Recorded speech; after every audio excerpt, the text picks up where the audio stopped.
नमस्कार भावांनो, हिंदी केसरी मैदान या चॅनलवरती तुमचं सर्वांचं स्वागत आहे. तर भावांनो, आज महाराष्ट्र केसरी भव्य दिव्य असं ओपन बैलगाडी शर्यतीचं मैदान मौजे निमसोड येथे संपन्न झालं आणि या मैदानातला फायनलचा फेरा देखील सुटला.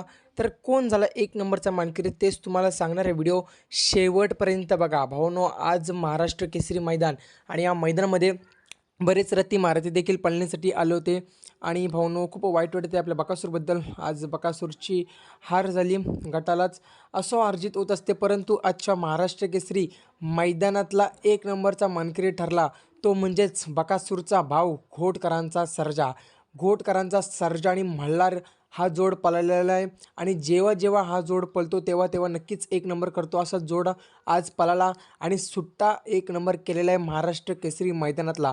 म्हणजेच काय, हा A1 जोड आहे आणि जेव्हा जेव्हा हा जोड पळालेला आहे तेव्हा तेव्हा या जोडीने नक्कीच एक इतिहास घडवलेला आहे आणि हा जोड आजच्या मैदानातला निमसोड मैदानातला महाराष्ट्र केसरी किताबाचा मानकरी देखील झालेला आहे. चांगला स्पीड लागला या जोडीला. सेमीला पण चांगला स्पीड लागला, फायनलला देखील एक चांगला स्पीड लागला या जोडीला. गाडीचा ड्रायव्हर होता तो म्हणजेच भैया ड्रायव्हर वाटेगावकर. चांगली गाडी आणली आणि आजच्या मैदानामध्ये त्यांनी एक नंबर करून दाखवलं आणि आपल्या घोडसर्जा बऱ्याच दिवसानंतर मैदानामध्ये आला. टॉपच्या पायऱ्यामध्ये पळाला आणि आज एक नंबर केला. धन्यवाद भावनो.